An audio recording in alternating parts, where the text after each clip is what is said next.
Section क्या है? Section 2 subsection A of the Indian contract act 1872. So offer और proposal is defined as when one person signifies, now listen very carefully, when one person signifies to another. Now what is the meaning of this word signifies?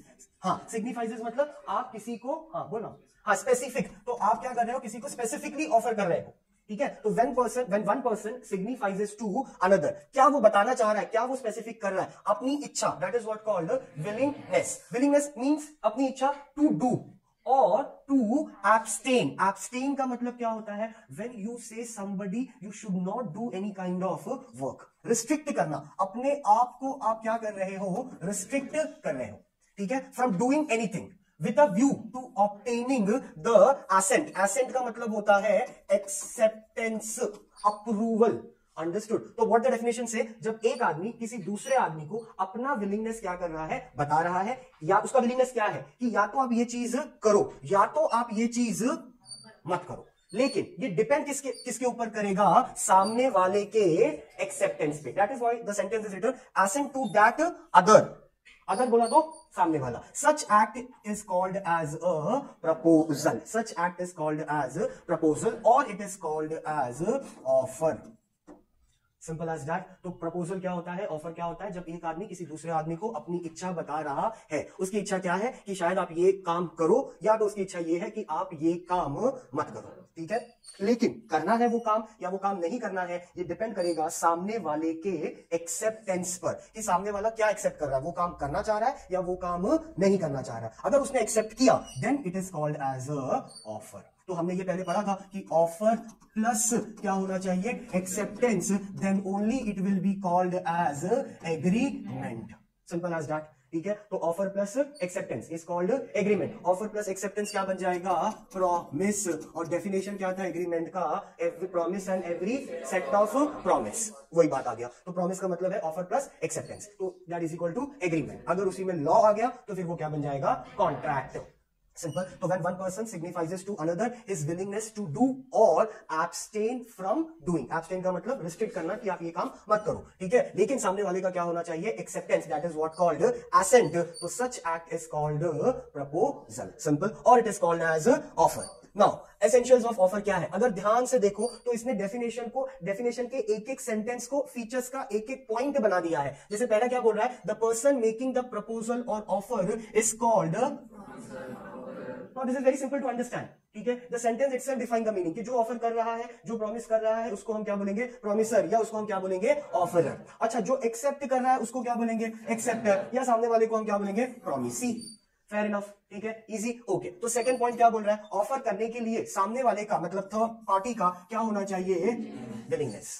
ये भी definition में था, ठीक है? Willingness होगा या तो वो चीज करेगा टू डू और नॉट टू डू समथिंग. तो विदाउट विलिंगनेस रहेगा मतलब the consent is not free. Understood? और कंसेंट हमेशा क्या होना चाहिए? फ्री होना चाहिए. So that is your second point. Okay. Now the third point says what? It gives you an example. जैसे कि A is willing to sell his goods at a certain price to B. Simple. दूसरा क्या बोल रहा है? ए is willing to not to dance in a competition if B pays him certain sum of money.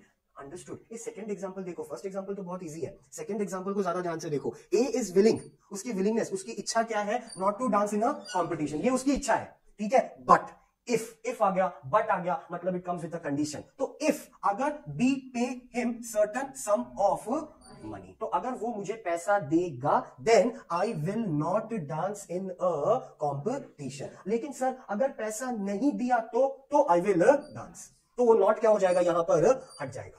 लेकिन if डाल दिया मतलब यहां से सेंटेंस क्या हो गया?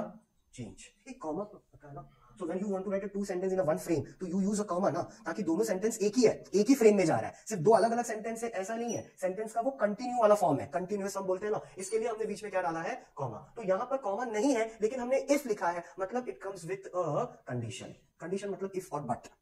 Understood? Simple. Next is what? The willingness must be expressed. Obvious वाली बात है. दो टाइप का कॉन्ट्रैक्ट पढ़ा था हमने, express contract and implied contract. Express contract का मतलब you have to write, written words होना चाहिए कि ये चीजें मुझको चाहिए. I want a blue colour Cello Gripper pen.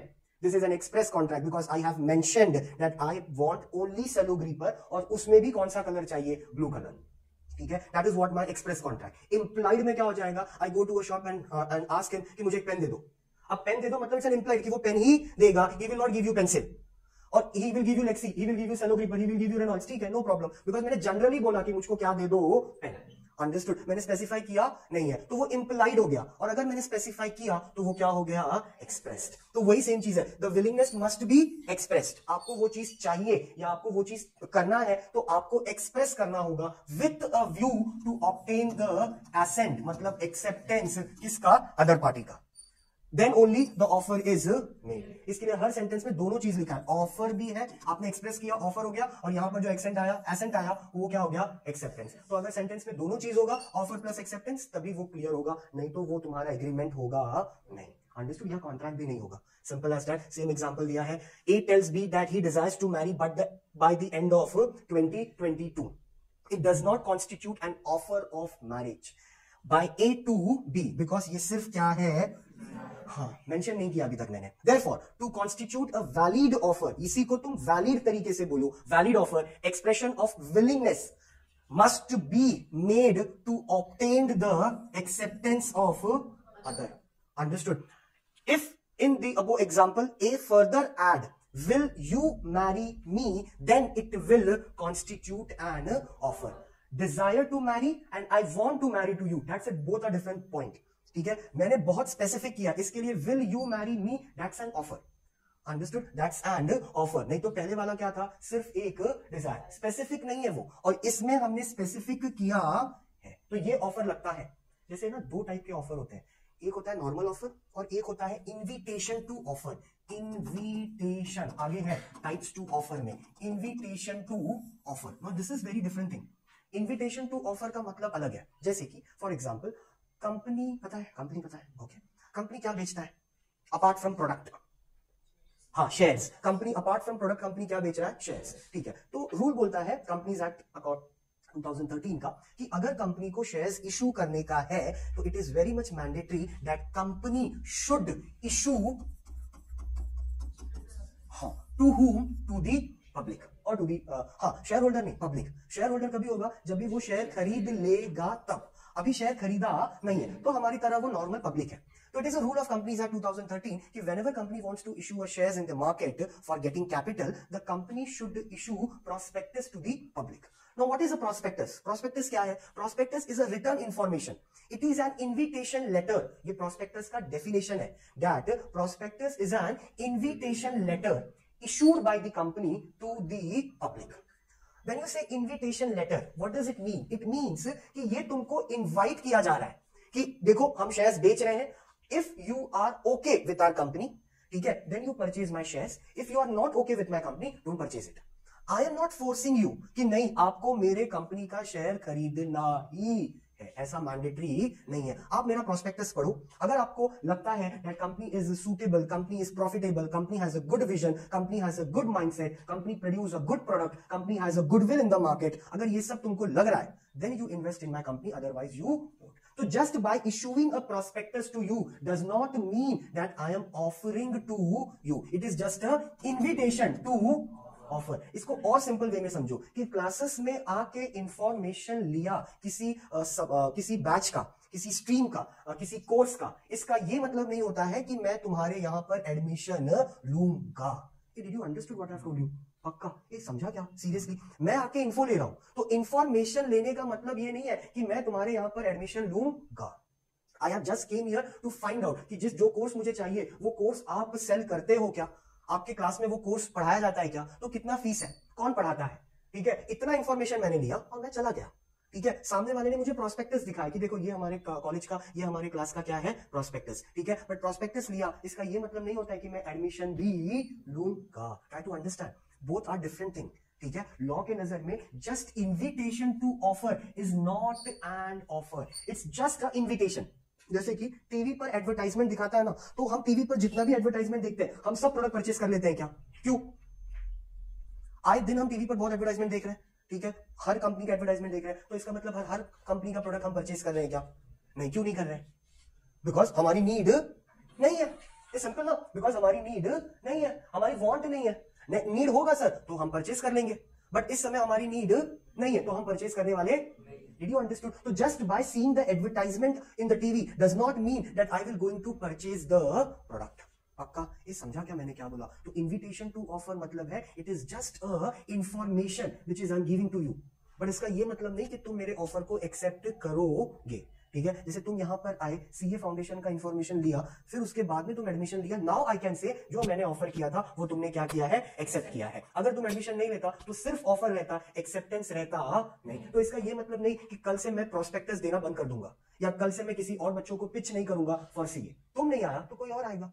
Try to understand. तो इन्विटेशन टू ऑफर का मतलब ये नहीं कि वो ऑफर है, वो सिर्फ ऑफर के बारे में तुमको क्या दे रहा है, इंफॉर्मेशन। ये इसका कीवर्ड है समझने का कि वो ऑफर के बारे में सिर्फ तुमको इंफॉर्मेशन दे रहा है। अगर तुमको जम रहा है तो तुम उस ऑफर को क्या करो, एक्सेप्ट। अगर नहीं जम रहा है तो तुम उस ऑफर को डिनाई भी कर सकता है। That is the point. तो जो पहला वाला था ना word, it is just an invitation to offer, it's a desire. But जो सेकंड वाला टर्म है ये प्रॉपर ऑफर है, जिसको कहा जाता है स्पेसिफिक ऑफर। किसी एक को ही मैंने ऑफर किया है, स्पेसिफिक। स्पेसिफिक का मतलब समझा, one on one. It's not a general offer. General offer बोला तो हाँ सबके लिए नहीं है, इट इज स्पेसिफिक। तो जनरल ऑफर अलग है, स्पेसिफिक ऑफर अलग है। यही दो टाइप है ऑफर का, और तीसरा ये टाइप है। तो साइमल्टेनियसली हमारा टाइप्स भी हो गया, तीन टाइप्स है, एक है जनरल, एक है स्पेसिफिक, और तीसरा क्या है, इन्विटेशन टू ऑफर। स्पेसिफिक बोला तो मैं A offer to B, specific. A ने ऑफर किसको किया है, A will not offer to C because A has offer to B specifically, but A offer to the crowd becomes what, general offer. समझा क्या? जैसे पॉलिटिशियन का speech it's a general offer. समझा मैंने क्या बोला? ठीक है, because they won't talk to a single person, they talk as in a general. तो पॉलिटिशियन का जो स्पीच है दैट्स अ जनरल ऑफर, ठीक है? बट अगर एज अ पॉलिटिशियन मैं आज तक को इंटरव्यू दे रहा हूं, then it is not a general offer, it's a specific offer. I will talk to only the reporter of Aaj Tak, ये मेरा कंडीशन है। या I will talk to only to the reporter of India TV, specific. तुम उधर ABP माझा आ गया, मैं बात करेगा नहीं। एबीपी माझा पता है क्या, एक न्यूज चैनल है अपना लोकल। तो एबीपी माझा से बात करना है नहीं, आज तक से नहीं, एनडीटीवी इंडिया नहीं, I just want to talk to whom, to India TV. तो ये हो गया तुम्हारा क्या, स्पेसिफिक ऑफर। और मैं किसी भी रिपोर्ट, किसी भी टीवी चैनल से आई कैन इजीली, और न्यूज चैनल से I can easily talk, then it becomes a general offer, ठीक है? और इन्विटेशन टू ऑफर क्या है, इट्स अ हाइप। वो स्टेटस पे होता है ना इंस्टा के, अगर तुम देखो कमिंग सून लिख के आता है, या कोई नया वीडियो पोस्ट कर रहा है तो उसके बारे में एक 40 सेकंड्स का कुछ एडवर्टाइजमेंट का टीजर, ठीक है? तो it's like a teaser. Invitation to offer it's like a teaser, कि ट्रेलर नहीं है अभी तक, but I am giving just a hype in the market so that many people will come and watch it out. अब इसका ये मतलब नहीं कि ट्रेलर देखा है तो मूवी देखने जाएगा, जरूरी है क्या? नहीं, कि it's not necessary, it's not mandatory, understood? तो that becomes your what, invitation to offer. Okay, फिर चौथा पॉइंट क्या बोलते हैं, an offer can be positive और an offer can be negative. ये पॉजिटिव नेगेटिव का मतलब है, हाँ पॉजिटिव का मतलब है if you accept it then it becomes what, positive, then it becomes what, positive. Accept, और यहां पर तुमने नॉट एक्सेप्टेड तो it becomes what, negative. Simple, understood? तो accepted becomes positive and not accepted becomes what, negative. Okay, next we have directly kinds of offer, तो जिसमें से हमने कुछ पढ़ लिया था, जैसे कि सबसे पहला हमने क्या पढ़ा था, जनरल ऑफर, और हमने क्या पढ़ा, स्पेसिफिक ऑफर। अंडरस्टूड, ठीक है? अब जो बचा दो है वो है एक्सप्रेस और इम्प्लाइड। और अगर डिटेलिंग में जाओ तो नीचे वही सेम चीज लिखा है कि जनरल ऑफर होता है, उसके बाद स्पेशल ऑफर होता है, उसके बाद काउंटर है, क्रॉस है, और क्या है, standing offer. So when we go to general offer, so the word itself defines the meaning that it's a general offer accepted by anyone in the crowd. ये anyone in the crowd का मतलब हाँ कोई भी, जैसे कि cell होता है ना, understood? 40% flat cell. Now 40% flat cell का मतलब है कि जो भी आ रहा है what you can say Zudio में, जो भी आ रहा है ज़ूडियो में, उसको 40% क्या है, सेल है। Whether you purchase a t-shirt, you purchase a shirt, you purchase jeans, you purchase crop top, any shit you purchase, you will get what, 40% off. Why? It is a general offer. Understood? That is what the sentence says. It is an offer made to public at large, and hence anyone can accept to the desired act. Understood? Anyone can accept. Now what we have is called, next is what, specific or special offer. Vice and versa, when the offer is made to a specific person or a certain person. A certain matlab divide from the crowd. Divide from the crowd. ये divide from the crowd का मतलब, हाँ crowd से निकाल के किसी एक person को मैंने क्या किया है, target.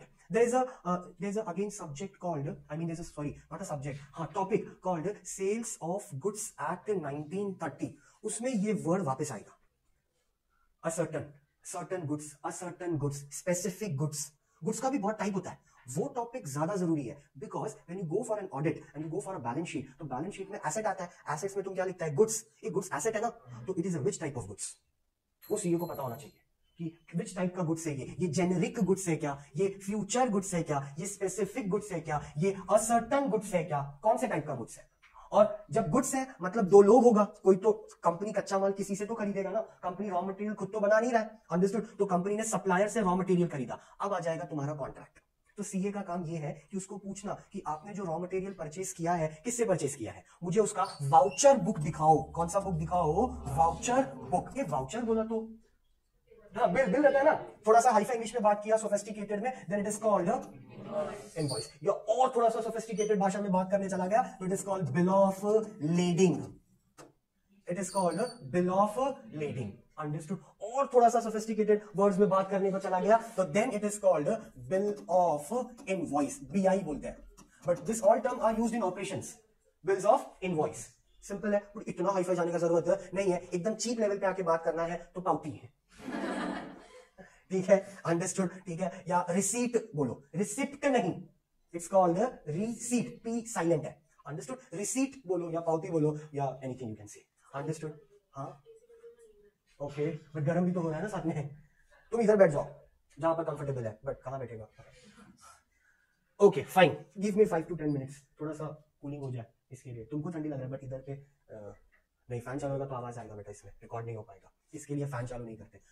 Okay, can we come to the point, ठीक है। तो वेयर वी वेयर, कहां था, स्पेसिफिक में, अंडरस्टूड। तो अभी सीए को सीए पूछता है किसको, अकाउंटेंट को, क्योंकि एंट्री कौन करता है, अकाउंटेंट कंपनी में, कि दिखाओ तुम्हारा वाउचर बुक दिखाओ। अब सीए ने वाउचर बुक लिया, उसमें लिखा है purchased raw material from supplier. Now CA will ask you who is this supplier, तो तुम बोला कि mister A is our company's supplier. Mister A कौन हो गया, कंपनी का रेगुलर क्या है, सप्लायर है। तो उससे तुमने क्या बोला है कि हर महीने हमको 1000 kg ऑफ रॉ मटेरियल, जैसे कि तुम्हारा कंपनी सपोज ये गन्ने का फैक्ट्री पता है, शुगर केन का, तो sugar cane becomes your what, raw material, ठीक है। तो 1000 kg का शुगर केन हर मंथ मेरे को देने का है। देन सीए विल आस्क, ये तुमने ओरल कम्युनिकेशन किया है या, हाँ, तो अगर अकाउंटेंट ने बोला कि नहीं ये तो ओरल कम्युनिकेशन, फोन पे मैंने ऑफर किया था कि 1000 kg शुगर केन देगा क्या, तो वो बोला हाँ देगा, तो उसने बोला ठीक है फिर कल मेरे को दे देना, फोन कट कर दिया, does not exist in the eyes of law. C बोलेगा ना, ये भी तो हो सकता है तूने 1000 बोल के 500 ही मंगाया और बिल कितने का डाला, ये झोल पता है ना, स्कैम स्कैंडल फ्रॉड, तो ये हो सकता है। सीए का काम यही है, सीए जाके ऑडिट कर रहा है, ऑडिट का मतलब ही होता है डिक्शनरी वर्ड में to check, to scrutinize, to check. There is a subject called auditing in second year BCom, it's very good subject. You will understand the real responsibility and the duty of being a CA of a company. ये मूर्ख लोग हैं जो बोलते हैं कि जाके accounts book check करता है। अबे सीए पढ़ा हूं मैं अकाउंट्स बुक चेक करने के लिए, अब मैं जाके वहां पे टेबल पे ये बनाऊं मैं, trading according the books of account XYZ to purchase minus to purchase return, इसके लिए इतनी मगजमारी कर रहे हैं हम, हाँ ना। अबे 1% रिजल्ट आता है हमारा, है ना, और उसमें काम मिलने के बाद हम क्या करेंगे, in the books of account mister Tata company, ये काम है मेरा, अंडरस्टूड। ये काम तो मेरे फंडर कर रहे हैं, जो कंपनी में अकाउंटेंट है, ठीक है, क्लार्क है, वो उसका काम है। तो आप क्या कर रहे हो सर, मैं 31 मार्च को आऊंगा डायरेक्टली, साल में एक बार, और आके मैं ये भी गलत, ये भी गलत, ये भी गलत, ये भी गलत, सब गलत है, ठीक है। एक काम करो, 500 करोड़ का फाइन दो और जाओ, जिसमें से 250 करोड़ मेरा, ये गलत को सही करने के लिए मैं उस लेवल का पढ़ाई किया हूं यार, मेरा वो काम नहीं है। तो सीए बोलेगा ठीक है ये सब जाने दो, मुझे कॉन्ट्रैक्ट दिखाओ। फिर तुम्हारा वो कॉन्ट्रैक्ट वाला पॉइंट आएगा कि कौन सा कॉन्ट्रैक्ट किया था, एक्सप्रेस्ड कॉन्ट्रैक्ट है या इंप्लाइड है। तो सीए बोलेगा इंप्लाइड कुछ नहीं, एक्सप्रेस दिखाओ, पेपर दिखाओ जिसपे लिखा है कि ये तुम्हारा सप्लायर है और ये तुमको हर महीना 100 किलो 1000 किलो क्या देगा, शुगर के, जिसके बदले तुम 20,000 का उसको क्या दे रहा है पेमेंट, उसकी पावती दिखाओ, वाउचर दिखाओ, फिर वो टैली करेगा वो, understood, and then he will sign. So because company में कोई भी चीज ओरल कम्युनिकेशन पे चलता नहीं है, हर चीज किस पे लिखा होना चाहिए, पेपर पे। फिर तुम बोलते हैं सर कौन सा पेपर, ये अपना नॉर्मल पेपर क्या, नहीं, कंपनी का होता है लेटर हेड, कंपनी का क्या होता है, लेटर हेड। लेटर हेड पता है क्या, ऐसा नहीं, लेटर हेड इज लाइक ना, it's like a paper only, ठीक है, but on the top of that ना, name of the company, address of the company, number of a company, company का रजिस्ट्रेशन नंबर होता है, that is called CIN, company identification number. ये कभी सुना है क्या, नहीं, ओके, नहीं सुना तो अभी सुन लो, सिन, कंपनी आइडेंटिफिकेशन नंबर। इसका मतलब तुम्हारा कंपनी क्या है, रजिस्टर्ड, किधर पे, ROC। तो unless and until you don't have CIN number, your company is not registered, your company is not legally authentic. तो उस लेटर हेड पे लिखा होगा सिन नंबर, फिर उस पे जो भी हम एग्रीमेंट कॉन्ट्रैक्ट कर रहे हैं उस पे मेंशन किया होगा, फिर उस पे दो डायरेक्टर का क्या होगा, sign, then the secretary of the company who is the legal adviser of the company, हाँ कॉमन सील, तो दो डायरेक्टर का सिग्नेचर, कंपनी का थप्पा और कंपनी सेक्रेटरी का sign, then this document becomes what, legal document. Now this document will be scrutinized by whom or checked by whom, the auditor who comes, and if he satisfied then he also sign on that document. फिर company 1 अप्रैल को हर newspaper में अपना balance sheet क्या करेगा, print. यहां तक तुमको कुछ समझा क्या मैंने क्या बोला, पक्का समझा. अभी जैसे मार्च तो चला गया, अभी फाइनेंशियल ईयर कंप्लीट हुआ ना हमारा 31 मार्च के बाद से in any of the newspaper if you will see ना, you will find out every company has printed there B&S, that is called balance sheet and P&L account. क्यों? क्योंकि जिन लोगों ने कंपनी का शेयर खरीदा है उनको पता चलना चाहिए ना कि जिस कंपनी में मैंने क्या किया है, इन्वेस्ट, उसका ROI क्या है, ROI that is called return on investment. मेरे पास बहुत पैसा है क्या डालने के लिए म्यूचुअल फंड में? नहीं भाई, मैं अपनी सेविंग तोड़ के तुम्हारे में पैसा डाल रहा हूं ताकि मुझे ROI क्या मिले, ज्यादा, that is called return on investment. उसको हम बोलते हैं डिविडेंड टेक्निकल टर्म में. अगर सुना होगा तो ठीक है, नहीं सुना है तो dividend. Understood? It is called dividend. So that's the point. I'm not freely investing in your company. My motive is there to invest in your company so that I get what, dividend. तो ये जरूरी है. तो इसके लिए ये company कब print करेगा, जब CA का ऑथेंटिक लेटर स्टैम्प आ जाएगा तब. फिर कंपनी पब्लिश करेगा अपने वेबसाइट पर अपना बैलेंस शीट, अपना P&L account, and then public will look and they will see and if they feel they will invest again. तो जो नया इन्वेस्टर है उसके लिए भी अच्छा है, जो पुराना इन्वेस्टर है उसको समझ में आएगा कंपनी का लायकी है या नहीं. सी दैट्स द पॉइंट. तो ये पूरा चीज ना घूम फिर के आता है यहीं पर कि आपका जो ऑफर है, एक्सेप्टेंस है, या जो भी आप मेंशन कर रहे हो स्पेसिफिकली या generally, that should be mentioned properly कि आपने किसी एक को स्पेसिफिक ऑफर किया है या आपने जनरली क्या किया है, ऑफर. अंडरस्टूड? जनरल ऑफर अलग होगा, स्पेसिफिक ऑफर अलग होगा. ठीक है. Now next what we have is called cross offer. ये क्रॉस ऑफर का मतलब क्या है, दोनों लोग ने एक साथ एक ही चीज एक दूसरे को बोल दी because they are not been known, और ignorance of time है. ignorance of time का मतलब क्या होता है, हमको पता नहीं था कि तू भी उसी टाइम पर ऑफर करने वाला है जिस टाइम पे मैं. जैसे इट्स वेरी वेरी सिंपल.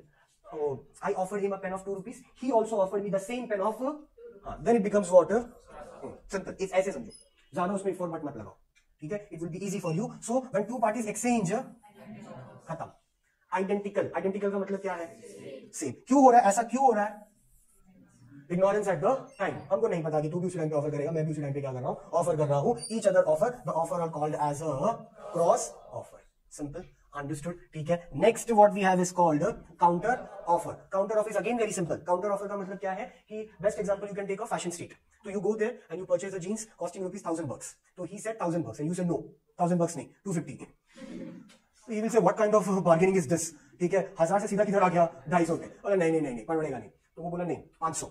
तो the starting price was how much, $1000. ठीक है. फिर काउंटर ऑफर कितने का हुआ, 250 का. वो बोला नहीं हो रहा है. फिर बार्गेनिंग चालू हो गया. फिर उसने कितना बोला, 500. तुम बोला नहीं, 500 बहुत ज्यादा है, 200, 300. Counter offer.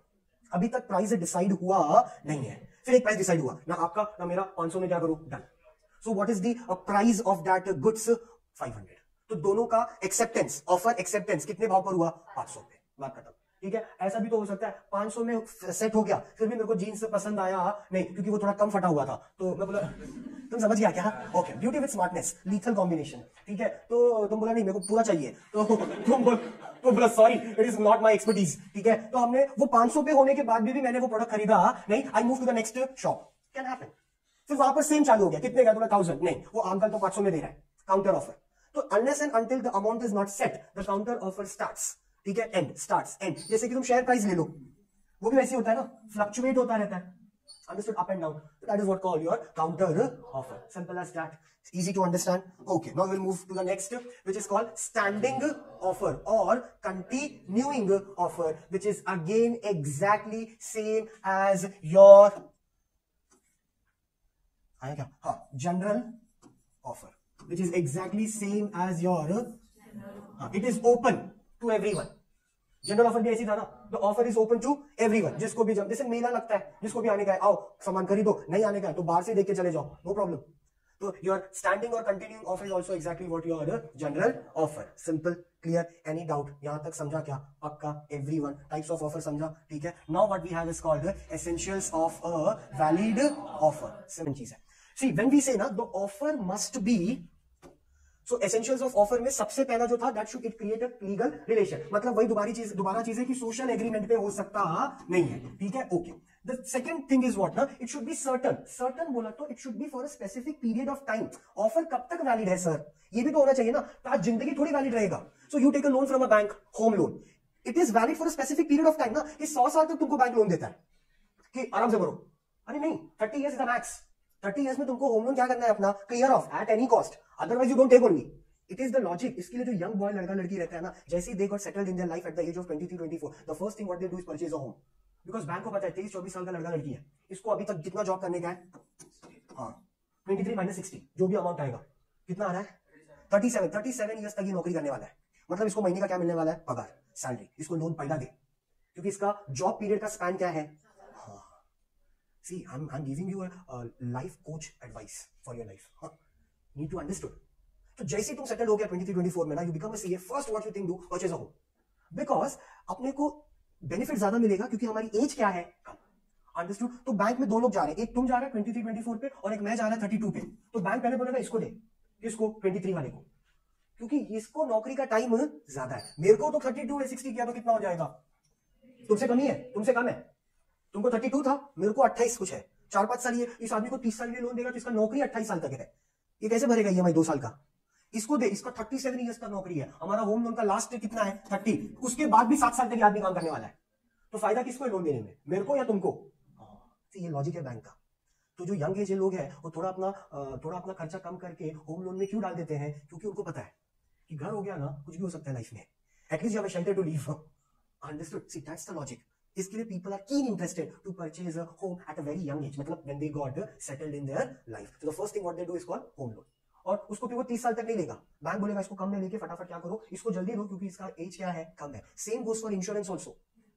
50 साल का आदमी इंश्योरेंस लेने जाएगा ना, LIC 2500 पेपर मांगेगा, क्योंकि उम्र इसको 10 साल है। क्या मालूम जिंदा रहेगा कि नहीं, 50 तो मतलब हाफ डे तो खेल लिया ना इसने। तो आगे का इसे कुछ पता नहीं है। हाँ 20 साल का आ रहा है, उसको जल्दी दो, क्योंकि वो अपने लिए ना फायदे का सौदा है, अंडरस्टूड। बट 50 इयर्स वाला फायदे का सौदा नहीं है, वो अपने ऊपर लाइबिलिटी है। बट 20 इयर्स ओल्ड अपने लिए क्या है, asset. C that's the difference, that's the logic game. तो आपका ऑफर कुछ सर्टेन पीरियड तक का होना चाहिए, 2 years, 5 years, 10 years. It should not be वेग। वेग बोला तो अनक्लियर, ये अनक्लियर बोला तो विच इज नॉट, हाँ exactly, which is not clear.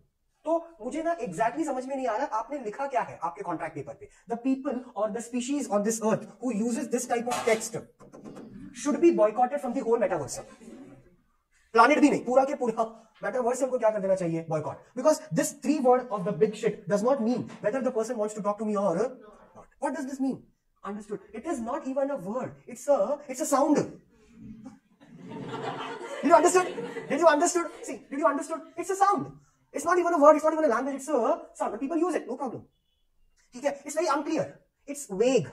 ठीक है? It's unambiguous. Or you can say it's ambiguous. Ambiguous मतलब तू क्या बोल रहा है, मेरे को कुछ भी समझ में आ रहा। ये सब गूगल करना, अपने मन से नहीं बोल रहा है। You can cross check me at any point of time. ठीक है? Unambiguous है, which is not clear. तो आपका कॉन्ट्रैक्ट क्या होना चाहिए, क्लियर। ठीक है? मुझे पता चले आप क्या लिख रहे हो। आप ऐसे मत करो कि आप इंग्लिश, हिंदी, मराठी ये 3 भाषा मुझे आती है, आपने कॉन्ट्रैक्ट बना दिया जर्मन में। अब मुझे जर्मन तो आता नहीं है। जैसे सैमसंग का तो वो बुक लो ना, मैनुअल बुक, क्या बोलते हैं उसको, मैनुअल बुक बोलते हैं ना, है ना। उसमें कोरियन में भी लिखा रहता है। अब मिलता है कि आजकल मेरे को नहीं पता, बट पहले जो बुक मिलता था, कोई भी फोन खरीदो उसके साथ एक बुक मिलता है, उसमें वो जिस कंट्री का हेडक्वार्टर जहां पर है ना, उस भाषा में भी लिखा है। वो हमारे लिए क्या है, वो nothing. We know only English, we know only Hindi और वी नो ओनली मराठी। तुम जर्मन और किसमें लिखेगा तो मेरे को समझ में आने वाला नहीं है। And then you force me to sign the paper, I will not sign it, because that offer what you are offering to me is vague. तो ये वर्ड याद रखना, you can use this word in your communication कि whatever you are saying to me ना, it's totally vague for me. तो people will be shattered. Oh my God, क्या बोलती है ये CA पढ़ रहा है या क्या पढ़ रहा है, ऐसा कहां से वर्ड लेके आ रहे हैं ये shattered whattered। Understood? vague, तो vague मतलब unclear। ठीक है, okay fine। next क्या बोलता है, जो भी तुम ऑफर कर रहे हो वो मुझे क्या करो, I need to know what you are offering to me. It should be properly communicated to me. नहीं तो मुझे समझेगा नहीं। इसके लिए एक क्लासिक केस स्टडी यहां पर लिखा है, लालमन शुक्ला वर्सेस गौरी दत्त। जब हम पढ़ रहे थे ना, तब से वो केस स्टडी है, Lalman Shukla versus Gauri Dutt. Simple short में बताता हूं, लालमन शुक्ला का लड़का ना घूम जाता है, किधर तो घूम जाता है वो मेला वेला में किधर तो लालमन शुक्ला ना एक नोटिस बनाता है, वो लिखा रहता है ना अपना, हाँ लापता है ना, क्या बोलते हैं उसको, मिसिंग। तो मिसिंग का फोटो बनाता है और अपने आजू बाजू पूरे एरिया में क्या करता है, डाल देता है कि मिसिंग है, जो भी ढूंढ के आएगा 10,000 रुपया मिलेगा, एक्स अमाउंट। फिर गौरी दत्त को वो लड़का कहां मिलता है, it's a real case study, you can search it on Google. तो गौरी दत्त को वो लड़का मिलता है, गौरी दत्त वो लड़का लेके आता है, लालमन शुक्ला को दे देता है, ठीक है। लेकिन लालमन शुक्ला को वो पूछता नहीं है कि लड़का मैं तुम्हारा ढूंढ के लाया ना, उसके बदले मुझे क्या मिलना चाहिए, 10,000 रुपया, क्योंकि तुमने वो मिसिंग का फोटो लगाया था ना। Gauri Dutt was not knowing this कि इसने अपने बेटे के लिए क्या लगाया था, पोस्टर। वो लड़का दिया, आपका लड़का लो, थैंक यू बोला, हाथ जोड़ा और घर आ गया, ठीक है। अब गौरी दत्त का नुकसान हुआ है ना, कितने का, 10,000 रुपए का, क्योंकि लालमन शुक्ला ने ऑफर किया था कि जो भी मेरे लड़के को ढूंढ के लेके आएगा उसको कितना मिलने वाला है, 10,000 रुपया। लेकिन गौरी दत्त को 10,000 रुपया मिला नहीं। गौरी दत्त को एक दिन बाद पता चला, उस गांव में ये खबर आया कि अरे वो जो था ना लैंडलॉर्ड, उसका जो लड़का घूम गया था, उसने इनाम रखा था कि जो भी लड़के को ढूंढ के लेके आएगा उसको कितना देगा, 10,000। गौरी दत्त को पता चला, गौरी दत्त वापस गया लालमन शुक्ला के पास the next day, third day, fourth day, and asked him कि मुझे कितना दो, 10,000 रुपया। लालमन शुक्ला बोला मैं 10,000 देने वाला नहीं है, because you are not liable of getting money. Understood? Why? Because the offer period was for 1 day, 2 day, 3 day, and you are coming after 1 week. Understood? Gauri Dutt का भी प्रॉब्लम हो गया क्योंकि गौरी दत्त को ऑफर के बारे में पता नहीं था, because the offeree was not. तो इसमें गलती इसका भी है, और ये तो है ही फ्रॉड। डेलिबरेटली है ना, इंटेंशनली है। अगर ईमानदार होता तो दे देता, इसने सोचा पैसा बचा, लड़का आ गया, क्या प्रॉब्लम है। अंडरस्टूड? तो ऑफर भी क्या होना चाहिए, कम्युनिकेटेड। पक्का, सिंपल। चलो